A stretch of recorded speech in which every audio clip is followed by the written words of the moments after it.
খাও দাওয়ার ফুর্তি করো, এর সাময়িক আনন্দ তারা দিতে পারেন, কিন্তু আল্লাহ ভীতি এবং নৈতিকতা ও তাদের চরিত্র গড়ে তুলতে পারবেন না। বিজ্ঞান, শিক্ষক, প্রযুক্তি শেখাতে পারেন, জ্ঞান, অন্যান্য জ্ঞান শিখাতে পারেন, কিন্তু ঈমান শিখাতে পারেন না। অথচ ধর্মীয় শিক্ষক একজন শিক্ষার্থীকে জ্ঞানী করার পাশাপাশি তাকওয়াবান এবং সৎ নাগরিক হিসাবে গড়ে তুলতে পারেন, যাতে শিক্ষা প্রথম ধাপে শিশুরা আল্লাহকে চিনতে পারে, চরিত্রবান এবং সচেতন দায়িত্বশীল হতে পারে, নিজেরা ভালো হবে, অন্যকেও ভালো করতে পারবে। ছাত্ররা ধার্মিক হয়ে গড়ে উঠলে তাদের হৃদয়ে তাকওয়া এবং নৈতিকতা প্রতিষ্ঠিত হয়। এরপর অন্যান্য শিক্ষক তাদেরকে বিজ্ঞান, প্রযুক্তি, সাহিত্য, কলা আদর্শবান জাতি গড়ে তোলা সম্ভব। আমরা এখন বর্তমান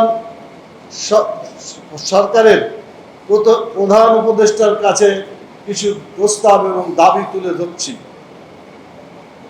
প্রতিটি প্রাথমিক বিদ্যালয়ে একজন যোগ্য ধর্মীয় শিক্ষক অনতিবিলম্বে নিয়োগ দিতে হবে। ধর্মীয় শিক্ষক নিয়োগের একটি স্বতন্ত্র নিয়োগ প্রক্রিয়া তৈরি করতে হবে। কওমি মাদ্রাসা থেকে দাওরায়ে হাদিস এবং আলিয়া মাদ্রাসা থেকে ফাজিল পাস করা ব্যক্তিদের এই পদে নীতিমালা 2025 গেজেট সংশোধন করে ধর্মীয় শিক্ষক নিয়োগের বিধান অন্তর্ভুক্ত করতে হবে। অন্যান্য ধর্মাবলম্বীদের জন্য তাদের ধর্ম অনুযায়ী শিক্ষক নিয়োগের ব্যবস্থা রাখতে হবে। এই পদক্ষেপগুলো বাস্তবায়িত হলে প্রাথমিক শিক্ষা ব্যবস্থায় একটি মানসম্মত ধর্মীয় শিক্ষা ব্যবস্থা গড়ে তোলা সম্ভব হবে ইনশাআল্লাহ। উপসংহারে আমরা বলতে চাই, শিক্ষা ব্যবস্থার মূল ভিত্তি হলো প্রাথমিক শিক্ষা। শিশুদের মানসিক বিকাশ, নৈতিক চেতনা, মানবিক মূল্যবোধ গড়ে তুলতে প্রাথমিক স্তরের ভূমিকা অপরিসীম। শিক্ষার্থীদের অন্তরে নৈতিকতা, চারিত্রিক দৃঢ়তা এবং সঠিক মূল্যবোধ প্রতিষ্ঠার লক্ষ্যে অপরিহার্য দাবি। শিক্ষার্থীদের নৈতিক চারিত্রিক বিকাশে অপরিহার্য এ পদে দ্রুত নিয়োগের দাবি আমরা জানাচ্ছি। দেশের জনগণও এই দাবি আগেই জানিয়েছে। শিক্ষার্থীদের নৈতিক চারিত্রিক বিকাশে অপরিহার্য এই পদে দ্রুত নিয়োগের আমরা দাবি জানাচ্ছি।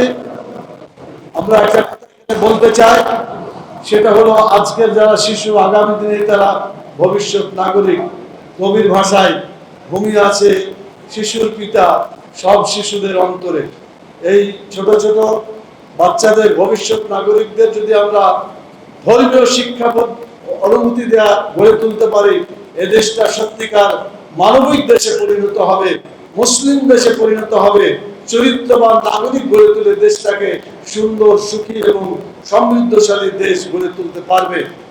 আমরা হুঁশিয়ার করে দিতে চাই শেষ পর্যায়ে, যতক্ষণ পর্যন্ত গানের শিক্ষক নিয়োগ বন্ধ না করা হবে এবং এই জায়গায় ধর্মীয় শিক্ষক নিয়োগ না দেওয়া হবে, ততদিন পর্যন্ত আমাদের এই সর্বদলীয় শিক্ষা রক্ষা কমিটি আন্দোলন চালিয়ে যাবে ইনশাআল্লাহ।